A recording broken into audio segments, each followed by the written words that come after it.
Hi, everybody. Thanks for joining us. For those of you who don't know me, my name is Peter Llewellyn. I run the services at MedComms so information services, resources, activities, and so on for people who work across the globe in and around medical communications, medical education, medical publishing, and the associated businesses. You'll find lots of stuff happening. If you go over to NetworkPharma TV, you'll find loads of videos. There's 500 plus videos now on all sorts of topics. Specifically, one of the things that I've been doing a lot of in the last few years is providing information for people who want to know more about how to get a job in MedComms. Maybe as a medical writer, account manager, editor, so on and so forth.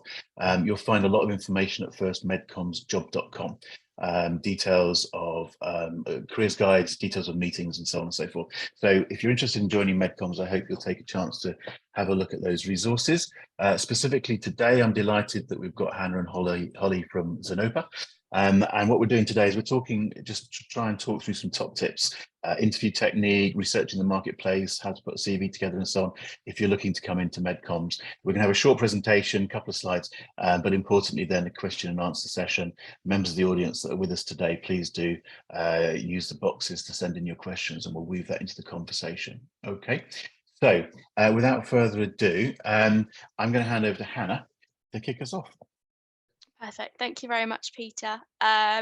Hopefully everything is sharing now. So just to do a brief introduction about myself. So my name's Hannah. I work at Zenopa. I've worked here for 2 years now, always specialising in the healthcare communications and consultancy sector. Really excited to share with you some top tips for your CVs and interviews. I did this presentation at a graduate event recently in Birmingham, and we've refined it a little bit to give you some more insight and details from our experiences. So to start off, I'd like to talk first about some top tips for your CV. So the key things that we see really are a clear format with your education at the top, especially leaning this towards graduates. You are the most valuable in this industry because of your specific skill set and knowledge set. So we want your education loud and proud, right at the top, front and center. A really clear format and structure is also key for a CV. We want to make sure that your CV is very easily readable, and somebody who is, potentially scanning through 10, 20 CVs at any given time enjoys going through yours and doesn't have to go digging to find the key information thereafter. The next thing we say is shout about your transferable skills. Lots of people come out of their education and they don't highlight those transferable skills that they have developed during their degree. And also during a part-time job or traveling or a placement or an internship, there's so many things that you get involved with throughout your degree that will give you lots of life skills that you don't always see the benefit for. A really core example of that is communication, time management. An example I always like to give is a candidate we worked with a while ago who actually was a course rep for their course at their university, and they used to have a termly meeting with some other course reps and some subject leads, and that showed time management, communication, teamwork, all these skills that they didn't even realize they were demonstrating really really easily by just attending these meetings and representing their peers. Next thing is to show your personality, give your CV your own style. Don't always succumb to the Word document format that pops up. I know it's really easy to, but if you can put your own style and your own personality in there, please do. Like I said, gives people who are scanning through lots of them a little bit of a break on the eyes, and something to remember you by when you're walking into that interview as well. Next thing is answering the hiring manager's questions ahead of them even asking it. The main thing I mean like that is please don't leave any gaps in your CV.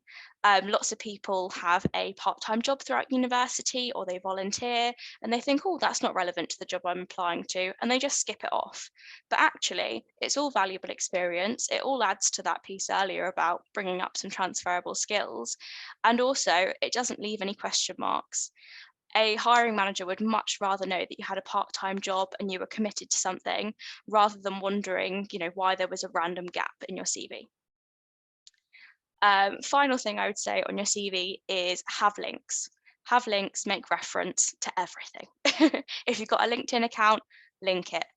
Show it. They'll definitely press on it and have them check you out. If you have been involved in a publication, if you've written a blog, I know that's quite specific to people who are looking at more writing and editorial careers, but always link it, because 9 times out of 10, the hiring manager will want to check it out, especially if it's something that you've had a big piece of involvement with, like a blog or something that's quite personal. But that's my big top tips for CVs. Moving on to what we'd like to focus on for interviews. Main thing is do your homework on the company and the interviewer. So in order to do this, you need to have a look at the company on LinkedIn. You need to have a look at their website as well. You also want to have a look at the people who you're interviewing with's LinkedIn accounts. That can promote and raise discussion points and questions. You can have a look at how long they've been at the business. A question that you could ask is, how did this company differ from a business that you've worked at previously? It's good to know how long they've been at the company and what their role is in interviewing you. Could they potentially be your future, your direct line manager? And it can also raise lots of other questions that you can ask throughout the way. And it will also, make you get the most of the interview experience, really, if you're able to reference something a bit more specific rather than them just asking you questions. Rereading the job description and starting to put the puzzle together is also really important. Make sure that you're familiar with the role you're applying for. There's a danger zone with graduates where you apply for lots of roles and the job descriptions start to blur and blend. And going into that interview, to ensure that you are putting your best foot forward, you need to know what role you're going for.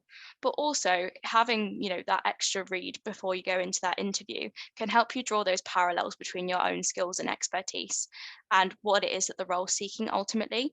If there's those key buzzwords, like we mentioned earlier, teamwork, communication, and they're being shown on the job description, make those connections, connect the dots, come up with those examples, and utilize the language that's put on the job description when you're marking your own experience. Next thing is think about what makes you stand out from the crowd. Why should you be the person who gets the role and not the person who's got the next interview slot after you or did the interview before you? You need to start to, like I said, draw those parallels and utilize the language that's on the job description. Make sure that you are, best representing yourself and your experience, and you are, portraying yourself in the best light. Commit. This is a real danger zone that we've walked into with graduates and with virtual interviews as well. Treat virtual interviews the same as you would in person. Don't have a hoodie on, don't wear a sweatshirt, don't have an absolute messy pile of washing in the background. Be professional, dress smart casual, and make sure that you are on time, punctual, as if you were needing to, attend an interview. You need to be sat in a Teams meeting lobby or a Zoom lobby a few minutes before for professionalism. The next thing I would say is don't be afraid to dig. So when I'm mentioning that, I mean Glassdoor reviews, Google reviews, a real internet deep dive. Get a strong understanding of the business before you walk through the door, and that can promote further questions. You can see something on Google that mentions a product or a client or a case study, and it's great to go into an interview and go, oh, actually, from looking through your website, I saw you worked with this company, or this example looked great. And it's a discussion point, and it's, it shows that you've done your homework, and that interviewer will almost relax slightly because they'll know that they're talking to somebody who is really interested in the role. The final thing I would say is ask lots of questions, research questions, and come up with loads of questions you can ask ahead of your interview slot. It shows your active interest. Again, it shows that you've taken your time to do your research. And ultimately, it's crazy how many people don't prepare any questions. But ultimately, if you get to the end of your interview and you go, oh no, don't worry, I think you've answered everything, it's not a very memorable end to an interview, no matter how well you've performed throughout the entire way. So on my top tips, I also wanted to highlight why I work with a recruiter and why it's beneficial for myself and Holly to be talking with you today. So we working in the recruitment industry, we build really strong relationships with industry leaders, and we build those relationships for a really long time, which means, going to point number 4, there's no risk of your CV going into a black hole. I think everybody's done it, where you apply for a job and months later you've still had absolutely nothing. Whereas if you've got a strong recruitment partner on your side, we're able to follow up with those managers at those businesses where we've built relationships, and we'll make sure that we get you some feedback no matter what. Supportive and consultative approach is what we offer. We will always give you guidance. We can provide you with industry insight and knowledge if you were to ask us a question, or also to advise you against any things that you're looking for. It's really easy to see advice on Google and take that as the norm, or see that one job's advertised with a specific salary and think that's the average salary, but we can add that extra layer of support We also support you throughout the interview process if you were to gain an interview with ourselves, and we provide prep calls, and we keep giving you that pre and post interview guidance. We also negotiate the best offer for you at the time with the market, and we can, obviously give you those insights. And I know I've done this in a bit of an unorthodox order, but going back to point number 3, we bring the role to life for you. As I mentioned previously, CVs can get interviews and overviews of businesses can get very same old. I can't explain how many times a person's specification has said hardworking, driven, good communication skills. You could almost reel them off. It's the same thing every single time. But what we can do is give you those little extras, that insight from when we've had those conversations with industry leaders, and help you to gain that knowledge and give you that little bit of extra peek through the window really before you're walking into an interview. That is my main section. So unless Holly or Peter want to add anything, does anybody have any immediate questions? Fantastic, thanks. Let's do the slides, Hannah. Holly, just for everyone's information, just say a few words about yourself so that they know who we're talking to. Yeah, so I head up the healthcare communications and consultancy team, of which MedComms is one of our main verticals. I've been at Zenopa coming up 8 years. I started off as a recruiter account manager and worked my way up to manage the team now. So my role is very much split between still being an active recruiter in the market, but I now have to balance that with being a team leader as well. So seeing both sides. Excellent, thanks. And big thanks to both of you for coming online. Just a little bit of context, which is worth sharing, I think, in the context of what we're doing. Today, we're talking specifically or focusing specifically on entry-level people coming into sort of MedComms and associated businesses. Little bit of important context, a lot of people come directly into an employer in MedComms. They don't actually go through recruiters. So you do work with entry-level positions, and Hannah, I know you specialize in them, which is why you're here, so thank you very much. You're the right person to have with us. But just for context, a lot of people will come into an agency by applying directly. Just to caveat that, sorry Peter, a lot of bigger companies who might have internal talent teams, they might do their own direct recruitment, but we also very much represent a lot of the smaller equally amazing agencies who are SME size and don't have an internal function. So that's where we tend to specialize with our graduate roles. Okay, and again, we've got a bit of an international audience. So you primarily work in the UK, but you are working certainly US side now, aren't you? Anywhere else that you're involved in? We dabble in Europe. UK. I think for us it's where the business goes, we will follow. We would never say yes or no to anything, but yeah, the US is certainly an area we're developing more into. And in the past we've had clients where they've had offices in Europe. So we would obviously help those clients there as well. Okay, and there's always debate about what do we mean by MedComms. I mean, again, just to some context, you work across the broad spectrum of healthcare communications, advertising, PR, MedComms, and so on and so forth. So one of the advantages of talking to you guys is you can see, compare, contrast, whatever, different parts of the business. Okay, so that all makes some sense. Let's talk a little bit about, and so to the audience, please do throw your questions at us. And we'll deal with as much as we can. We've had a couple of quite specific questions and some questions that are a little bit more related to maybe later on in your career rather than entry level. So let's try and keep this conversation around sort of entry level for the moment. But those of you online, we can carry on the conversation after we finish the recording. Let's break it down in a similar sort of way that you were approaching it. So with the CV, just some practical questions which usually get asked, although nobody's actually asking at the moment. How long should a CV be? I'd say 2 pages, but for me personally, I'd say like 2 pages is a very good length. I think personally, when you get past the 3-page point, that's when you do drop people's interest. I don't know if you agree, Holly. Yeah, I don't think there's ever a definitive answer, but I think I read somewhere that most people will give your CV about 5 to 10 seconds before they judge it and move on. So if your CV is longer than 2 or 3 pages, make sure that the really important stuff is at the top. And when people are writing to you and passing your CV, covering letters, how important is the covering letter? And what's covered in the covering letter as opposed to CV? How would you be handling that? I don't think cover letters are quite as important as they once were, in my personal opinion. We don't, with the majority of our clients, we don't need to utilize a cover letter. So in that regard, they're slightly redundant when you're working with a recruiter. I would say they're very important, obviously, if you're applying directly.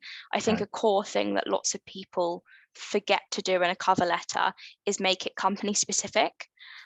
Lots of people write some amazing pages of information about how that job title is what they really want to do and how it's been what they want to do for a really long time, and they have some great content in there. But ultimately, I think what I find employers are looking for out of that message is what you've noticed about their business that you think means that you're the right fit. Be that, something to do with the company culture or something that you've seen on their LinkedIn, just like that little bit of an extra mile that grabs their attention. I also think for covering letters, the shorter the better. I'm seeing now people saying cover letter no more than one side of A4. Right.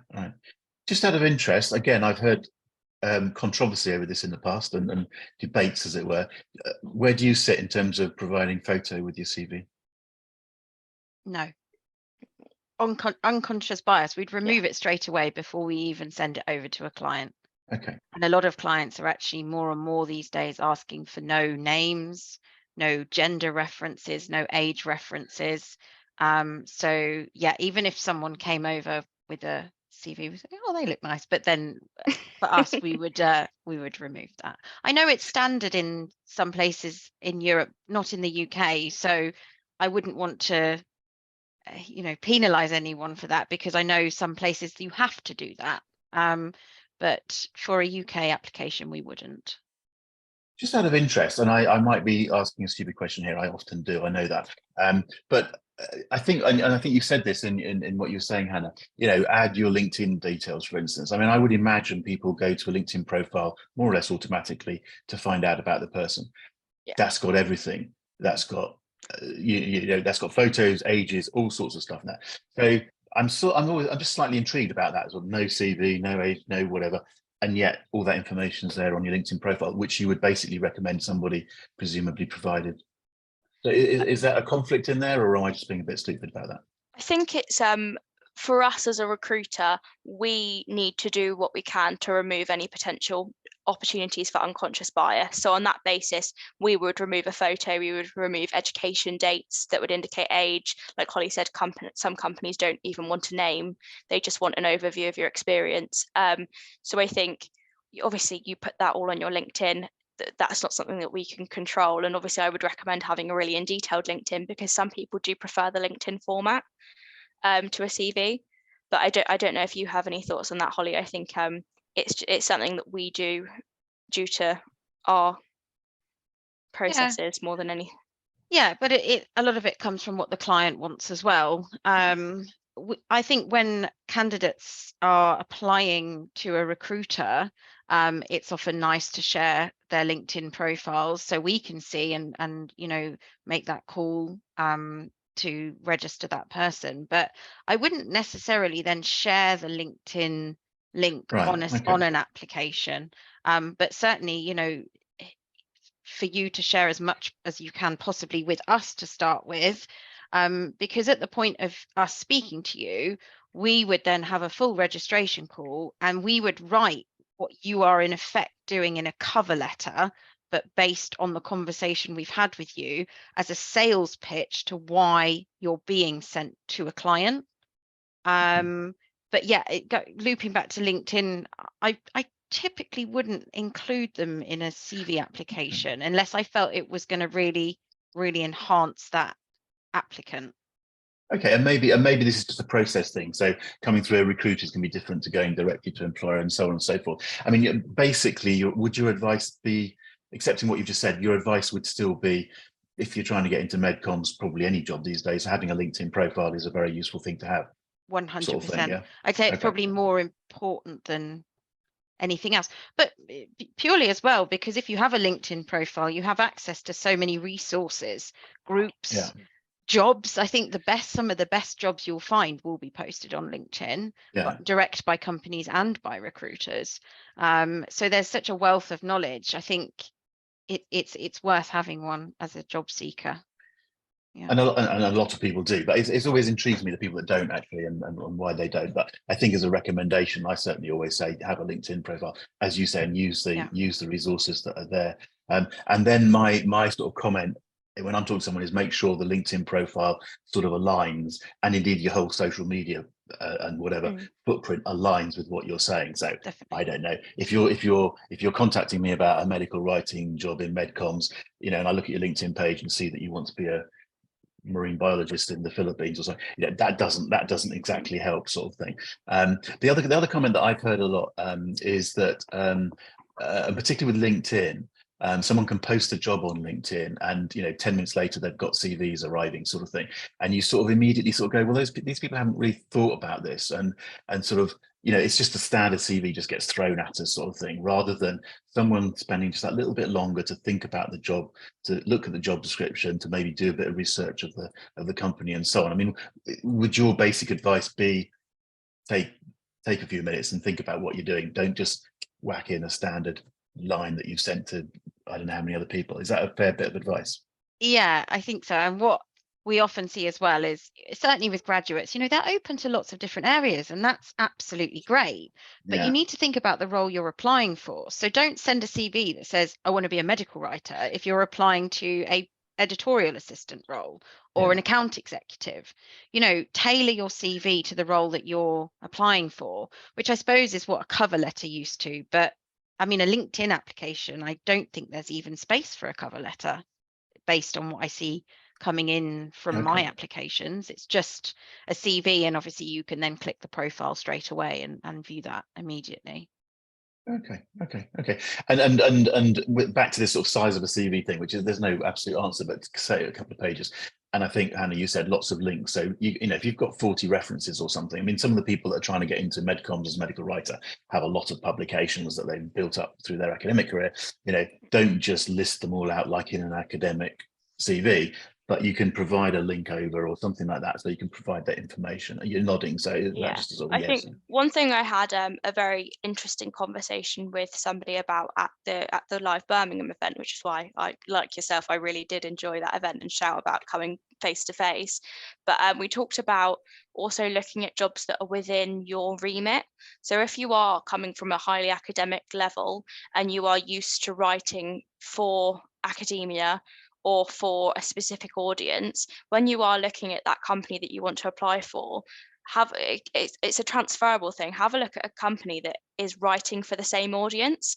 If you are firing out your CV to a healthcare advertising company who wants creative content writing, and you have written, you've got amazing loads of published things, but they're all for academics or all for somebody who works in a clinical setting, you need to be looking for the MedComms agencies who focus on a clinical setting and their content is written towards there, because then you have a lot more of a chance of having that conversation and interview, and it shows that you've, like I said, it's putting the pieces of the puzzle together. I think that's where people miss out. They see medical writer and they just go, oh, perfect, I'll check my CV at it. But you need to pay attention to the audience as well, because that does vary so widely across the industry. We see a lot of people, I'm just looking at some of the questions and the things coming in, most people want to go into MedComms because they want to utilize their education, but they don't necessarily want to work in a lab setting. That is one of the biggest things we see. But then if we are only receiving CVs where people have come straight from academia or come from a lab setting, it's difficult to kind of differentiate, like, why would they want to, which is why, looping back to what Hannah said about adding links and things that you've done is really important, because we want to see those additional things. Agencies themselves, although specifically medical writers, I wouldn't say it's not like a targeted role where you have a sort of sales target or anything, but agencies are commercial places. They are driven by the clients that they win business from. So, something that always sets aside is someone who's potentially done some kind of work experience, free, paid, whatever, where they've maybe got a little bit more commercial experience gained outside of a scientific or academic setting. That always sets people aside. I know it's not always possible for people to do that, but when we look for those added extras, it usually helps. Okay. And that whole area of transferable skills is an interesting one, isn't it? Because you've sort of got to get into a mindset. You know, it's not that you've worked on, I don't know, whatever sort of a Western blot technique or something like that. It's the fact that you put a project together, you've maybe worked with a different group of people. It's maybe, you know, it's the presentation, it's those things that you've done. It's not the technique and so on. And something, again, a lot of people are thinking, looking at coming into MedComms, maybe slightly miss the point sometimes. You know, I've spent the last 3 years doing a PhD in whatever. Let's take, I don't know, diabetes just as an example. Yeah, but the likelihood is you'll come into MedComms and you'll be working on asthma or something like that sort of thing. And that can be great fun for the people who want the variety. But you're not coming in to work on what you've just spent 3 years becoming an expert in, sort of thing. Again, it's important people just get a sense of what MedComms is about and that sort of variety and so on. The interview side of things, I think you actually covered quite well. I just think, just out of interest, do you see, I mean, are most people interviewed virtually now? I mean, is that just a routine, or are we seeing any change in that? I would say for first stages, they are pretty much always virtual. And then we're seeing more and more companies trying to get a candidate into the office for a final stage. Definitely if the role is hybrid or office-based, they'll get them into the office for a stage. But sometimes if the role will be fully remote, we see them do all the stages remotely. It's something that has been a bit of a challenge and something that I don't want to say be in my bonnet, but it seems to be from the increase of virtual interviews post COVID, there does seem to be a shift where, and this is why we mentioned about being committed to the interviews as you would be if you were going in person. Before COVID, if you had an interview and there was no, we didn't do virtual interviews, you had to be a bit savvy about booking and going and attending interviews. And I feel like that has been lost in a way. So when you commit to a virtual interview, make sure it's a time that you can really protect, that no one else is going to book. We have people who say, oh yeah, I can do a call on Thursday, an interview, because I'm working from home. Hang on a second, you're working from home. What's stopping your boss booking in the 10:30 slot that you've booked in And to have an interview? And it happens so much. And it's very frustrating because people are constantly cancelling or rescheduling. It seems to be much more of a norm to message 5 minutes before, oh, something's come up. That wouldn't have happened if we were going in face to face. So I would just advise anyone coming into this industry, this is an industry that is heavily reliant on communication. So how you communicate with the talent acquisition person, the recruiter, whoever it is you're dealing with, that does form part of your overall package of how they perceive you and if they can rely on you. And if you turn up to interview when you say you're going to, that will go towards it, you getting the job. But yeah, it's the last 2 years we've seen such a shift, and it is really quite challenging with people just not showing up or being, to say the word, flaky. It's just, yeah, it's quite a challenge. Again, I suppose, I mean, I can only nod my head as you're talking like that. But it's in our business, it's perhaps even more important. I mean, it's important in any business, basically, but you're in a business which is about client service. It's about deadlines and delivery and communication and stuff. And you need to show that you're able to and tuned in and so on, because that's what they're looking for. They're looking for the personality that takes that seriously. I was going to mention, attention to detail usually comes up in some sense in these sorts of conversations, whether it's, at every step of the way, in MedComms, they're going to prioritize, or not, they're going to focus in on attention to detail. When you email, when you add a covering letter, when you put your CV in, when you're talking to people, there's no point getting silly little errors in there, like, dear Fred, if you're writing to me, sort of thing. You know, it's just a red flag. It's just they're not paying attention. If they haven't read the job description, or if they haven't done the bits that they're required and so on, because they haven't read it and they've not understood it. You know, these are all just red flags, grammatical typos, whatever. It's all just very, you know, that I think you said something like 5 to 7 seconds or something, didn't you, Holly, in terms of how long you know, you can chuck a CV out very fast if the first thing you're seeing is some little silly errors or whatever. A bugbear for me are people who don't put a subject line in an email, things like this. There's so many examples, but if just a little bit of thought and a little bit of attention, and suddenly a lot of those problems go away. Just out of interest, have you got any of your own bugbears that you'd like to share? What are the sort of classic problems that you see from where you're sitting that people could just so easily fix? Anything off the top of your head? I think I said mine about turning up to yours, interviews. Yeah. Okay. Spelling and grammatical errors. I do it. Holly notices them on my emails all the time. I do it too, and it's when you're trying to, and it does happen. It is human, but you know, on an email, it's a lot less harmless than on your CV. I mean, Holly, I don't know, for about a year ago, we had a candidate who, on the phone, they were amazing. They were really great. They had some strong experience. They had a great background. But when we were looking through their CV, there was so many spelling and grammatical errors. I believe they had a PhD. And they just needed to correct some small things and tweak some small things. But it was, you know, they'd done their CV in a rush, and it was really evident, and their CV didn't do them justice because of those tiny little errors and like things that they'd done along the way. And they'd done other things like put the wrong dates in with their employment.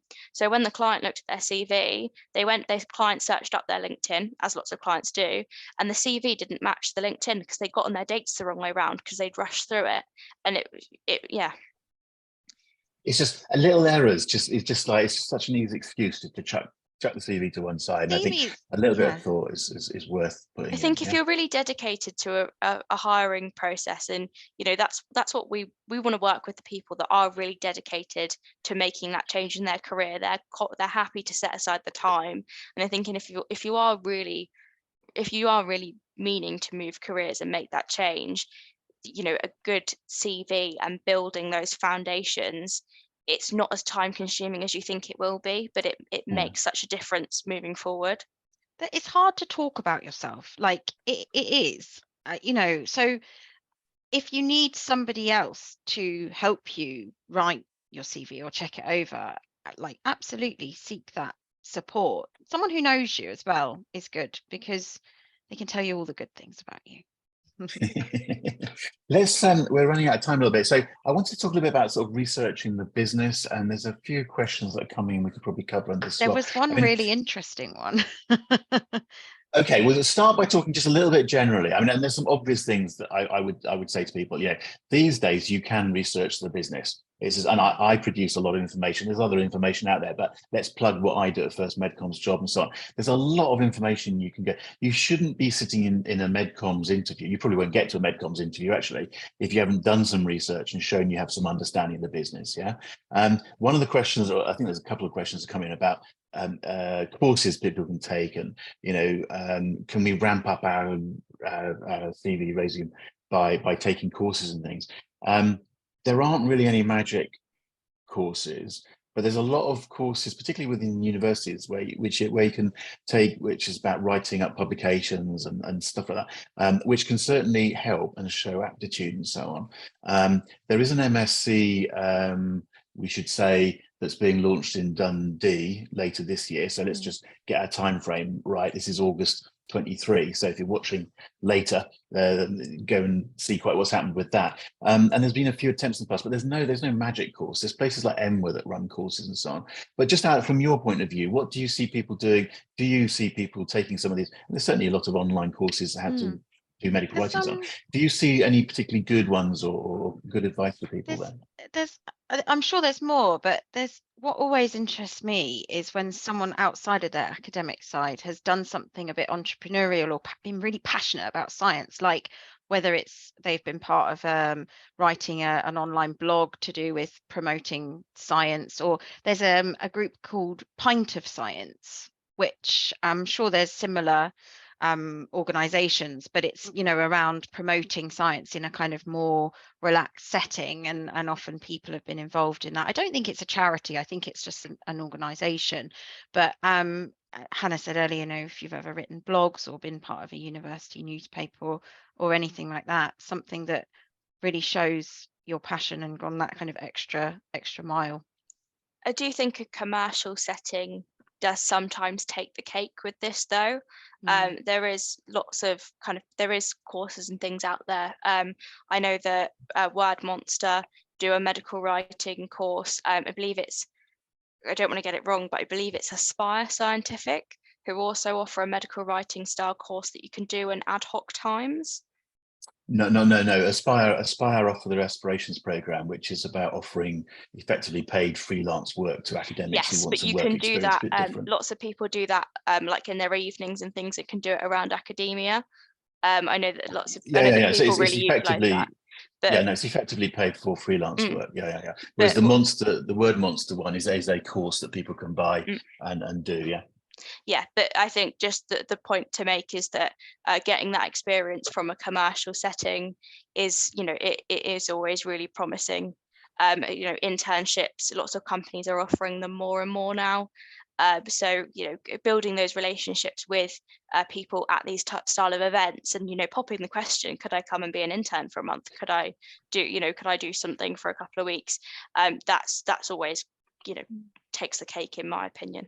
One of the chat says Monster Academy have courses on writing. I don't know if it's specific to medical writing, but that is something you'd have to pay for. Yeah, no, that's the one we mentioned from Word Monster. The internships is an interesting question, because I mean, there are internships out there, but there aren't lots of internships out there, and a lot of people within MedComms say it's very difficult to bring somebody in for short periods of time and so on. So it's worth looking, but it's fair to say within MedComms there aren't huge numbers of opportunities like that. But they're worth looking out. But there's no central place to go and find those sorts of things. You have to sort of do the research the companies and so on and so forth. Maybe go to the careers meetings and chat to people, things like that. We are. There's a lot of questions here. Some of them are very specific, and I'm more than happy that we'll spend some time talking about this after we've stopped. But for the purposes of this recording, I think probably we've covered a lot of useful ground there. Is there anything that you two would like to sort of add just to sort of wrap this up? And then, and importantly, very importantly, with these webinars, what we're trying to do is say to people in the audience or who are watching the recording, you know, you in this case, you two would be very happy to hear from people. Reaching out via LinkedIn is very easy and so on. So do follow up with your questions. Do look at FirstMedCommsJob. Do attend the events we run and so on. But if you've got maybe a final comment from each of you, I mean, if you're imagining this sort of average person in the audience who wants to know a bit more about MedComms and how to get in MedComms, have you got a tip that you can just throw their way? Someone was asking about salary. I think it's one that is a bit of a and I'll use it as a wrap-up comment, but it's always something that people want to know. I think, you know, certainly in entry-level roles, there does seem to be a set sort of banding. So instead of sort of saying, you know, what is the salary for this role, you could reference it, you know, are you able to share the budget for the role, or do you have a salary banding? And then the recruiter or the company in question can then give you a range. I would say make sure you research what salaries are being advertised. And then when you do present an amount, you know, it's come from a place of research, and it's not, you're not lowballing yourself or going too particularly high. But as a recruiter, we would always offer advice around salaries and kind of realistic, really. How to be realistic. Just on that point, I mean, we should say that, I mean, you guys have run a salary survey this year, back in May-June time. So those results are available. That was quite a good guide to salaries within the industry, and they can get the full report by talking to you guys, can't they? I always say as well, like, this is one of the best industries, I think, for promotion that I've ever come across in my recruitment life. So while some of the salaries might be slightly lower at the beginning, a little bit of pain, you will get that long-term gain, and the salaries will go up in quite high increments as you get promoted. And, you know, we see a lot of people who are under 30 becoming principal medical writers, account directors, and, you know, salaries are reflected in that, and you will get rewarded. But at the beginning, there might need to be a little bit of realisticness with salary and that kind of short-term pain. Just you know, think about the long-term gain that you're going to get from the industry once you're in. Again, one of the talking points is often, you know, experienced postdoc. You know, why would I want to come into an agency at an associate medical writer level? You know, and the truth is, it varies a bit, but the truth is most people coming in to MedComms will start at the beginning. Basically, it's a specialist business, start at the beginning, but it's not capped. The progress can be quite rapid and variable. But even if you've got a lot of publications behind you as a postdoc, you're not going to be brought in as a principal medical writer in MedComms agents because you don't understand the business and the industry and so on and so forth. And there's quite often a little bit of conflict. People don't, you know, you have to understand that, I think. I'm going to put some of these questions we'll pick up slightly separately. Sorry, I'm getting distracted by the questions that are coming. I'm well aware we probably haven't answered everyone's questions. Hannah, did you want to just finish with a final word, and then we'll wrap this up, say goodbye, and then we'll talk to the audience here. Wrap up comment would be come to an event. Speak to agencies in person.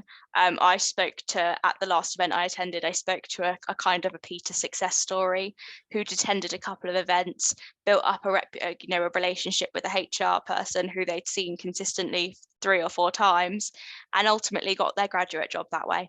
And was, you know, back there at the event advocating for these types of events and how much they're now enjoying their career at MedComms. So speak to people, it really makes a difference. I did lots of my education online, so I know it's really easy to do things behind a screen and on an email, but it's invaluable coming in person and forming that kind of human relationship. Absolutely, and we are a people business. I mean, that's the whole point, sort of thing. So come and meet the people. Just one thing that's maybe just worth being clear on, because it's being asked a couple of times, specifically as a recruiter, you don't charge the candidates to go through the process, do you? So let's just be very clear about this. Yes, you get paid by the client and so on, but someone can come and talk to you and they're not going to be charged. And we've got a couple of questions. So let's just make that one clear. And as recruiters specializing in healthcare communications, and Hannah, you specialize in entry level, you're very happy to hear from anybody. LinkedIn is the obvious way of doing it. So look, I'm going to wrap that up and say a huge thank you to you. Hopefully anybody watching this recording later on will also find lots of useful information there, and as I say, follow up with you. So just for today, audience members, please hang around. We're here for another 10 minutes or so. We'll deal with some of these more specific questions. But thank you, Holly and Hannah. Let's just give everybody a little wave and say goodbye. If anybody's interested in what I'm doing, MedCommsNetworking.com or FirstMedCommsJob.com is the place to go. Bye-bye. Take care. Bye.